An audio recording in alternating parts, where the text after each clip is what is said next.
गुरुदेव भगवान की जय। प्यारे कृष्ण कन्हैया लाल की जय। श्री वराह पुराण।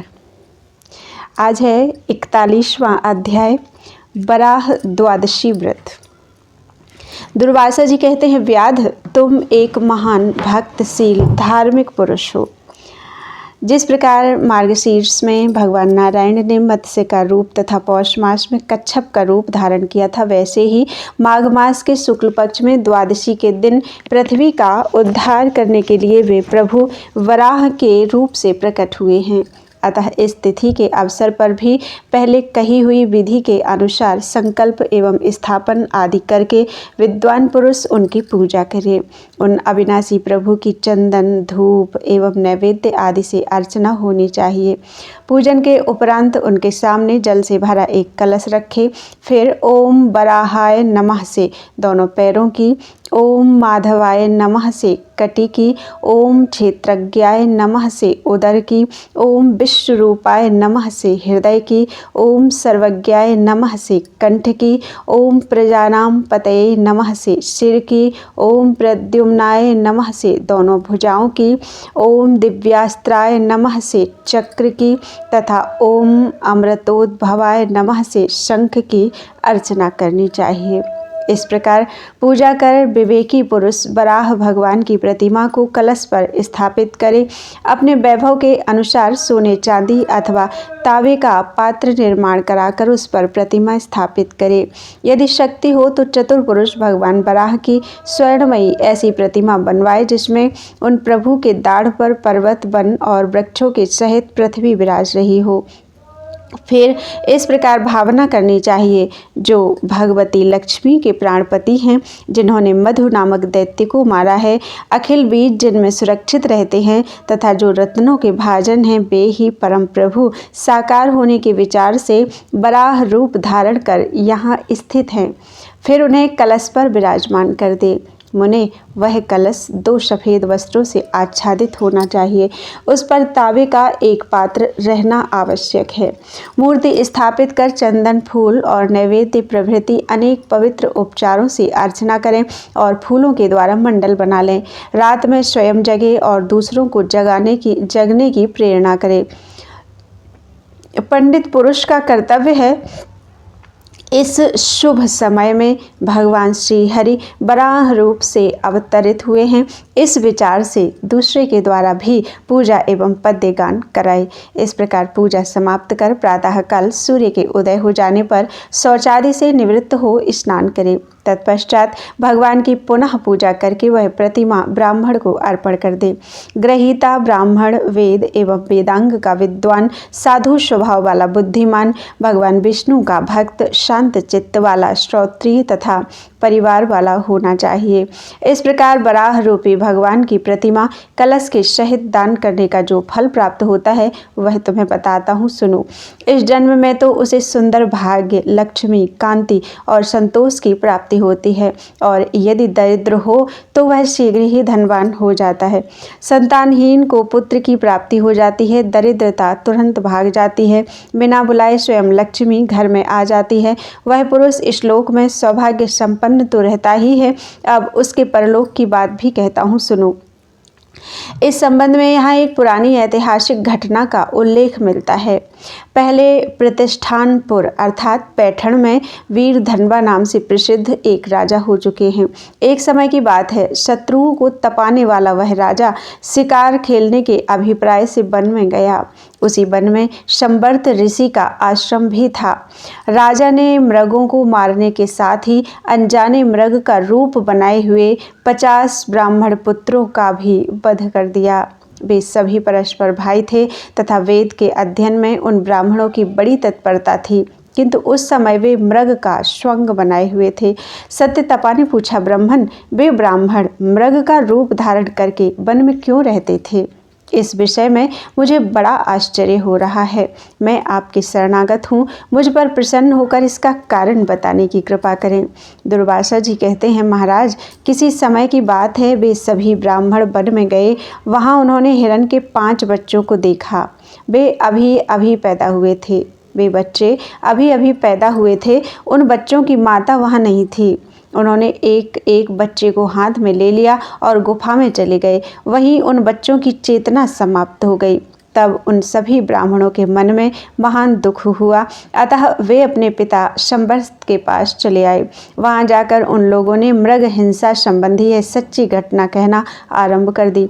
ऋषि कुमार बोले, मुने, तुरंत उत्पन्न हुए 5 मृग हमारे द्वारा मर गए हैं। हम लोग यह कांड नहीं चाहते थे, फिर भी घटना घट गई, अतः हमें प्रायश्चित बताने की कृपा कीजिए।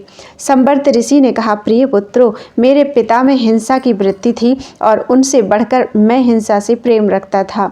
फिर तुम लोग मेरे पुत्र होकर पाप कर्म से अछूते रह जाओ, यह असंभव है। किंतु इससे छूटने का उपाय यह है कि अब तुम लोग संयमशील बनकर मृगों का चर्म अपने ऊपर डाल लो और 5 वर्षों तक वन में विचरो। ऐसा करने से तुम्हारी शुद्धि हो जाएगी। इस प्रकार शंबर्त मुनि के कहने पर उनके पुत्रों ने अपने पूरे शरीर पर मृग चर्म डाल लिया और शांत भाव से वन में जाकर परब्रह्म परमात्मा के नाम का जप करने लगे। उन्हें ऐसा करते हुए 5 वर्ष व्यतीत हो गए। उसी समय राजा वीरधनवा वहां आया, जहां मृग चर्म लपेटे हुए वे ब्राह्मण वृक्ष के नीचे सावधानी के साथ बैठे थे। जप में उनकी वृत्ति एकाग्र थी। उन्हें देखकर राजा वीरधनवा ने समझा कि ये मृग हैं, अतः उन सभी ब्रह्मवादी ब्राह्मणों पर बाण चला दिया और वे सब के सब एक साथ ही प्राणों से हाथ धो बैठे। जब उत्तम व्रत का आचरण करने वाले उन मृत ब्राह्मणों पर राजा वीरधनवा की दृष्टि पड़ी तो वे भय से कांप उठे। अब वे देवरात नामक मुनि के आश्रम में गए और उनसे पूछा, मुनिवर जी, मुझे ब्रह्म हत्या लग गई है, इसके निवारणार्थ मुझे क्या करना चाहिए?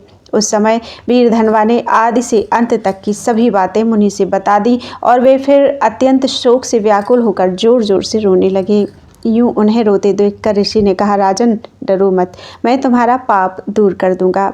जिस समय पृथ्वी सुतल नामक पाताल में डूब रही थी तो देवाधिदेव भगवान विष्णु ने स्वयं वराह का रूप धारण कर उसका उद्धार किया था।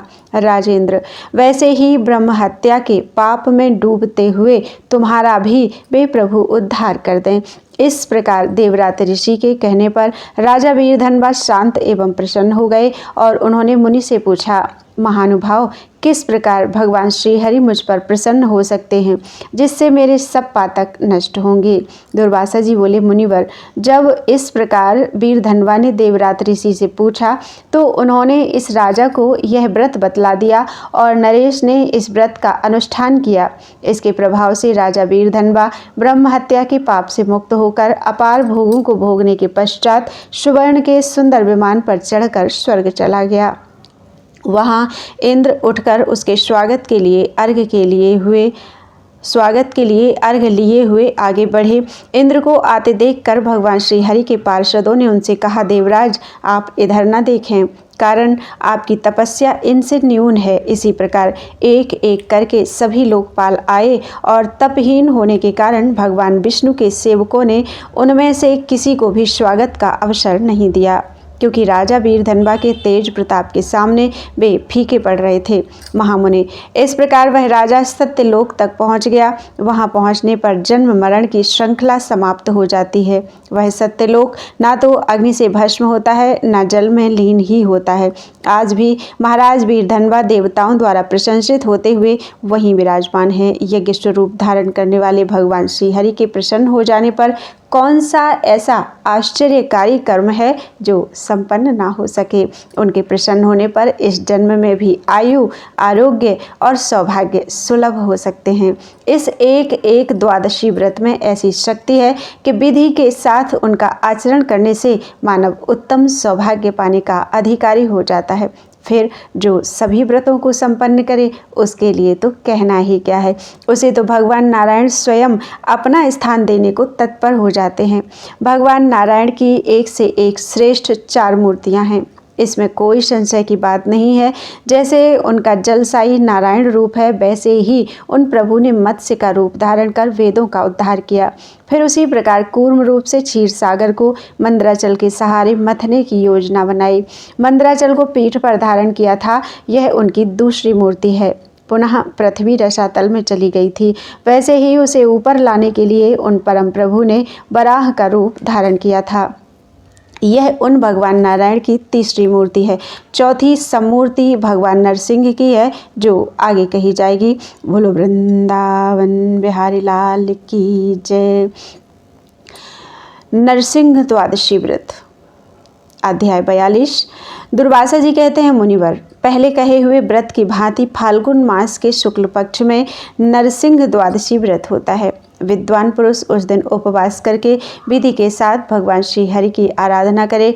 ओम नरसिंहाय नमः कहकर भगवान नरसिंह के चरणों की, ओम गोविंदाय नमः से उरुओं की, ओम विश्वभुजे नमः से कटि प्रदेश की, ओम अनिरुद्धाय नमः से वक्षस्थल की, ओम सितिकंठाय नमः से कंठ की, ओम पिंगकेशाय नमः से कहकर शिरोदेश की, ओम असुर ध्वंसनाय नमः से चक्र की तथा ओम तोयात्मने नमः कहकर शंख की चंदन फूल एवं फल आदि के द्वारा सम्यक प्रकार से पूजा करनी चाहिए। तत्पश्चात भगवान के सामने 2 सफ़ेद वस्त्रों से संपन्न एक कलश रखने का विधान है। उस कलश पर एक तांबे का पात्र अथवा अपने वित्त के अनुसार काष्ठ या बांस का पात्र रखकर उसके ऊपर भगवान नरसिंह की स्वर्णमयी मूर्ति पधरानी चाहिए।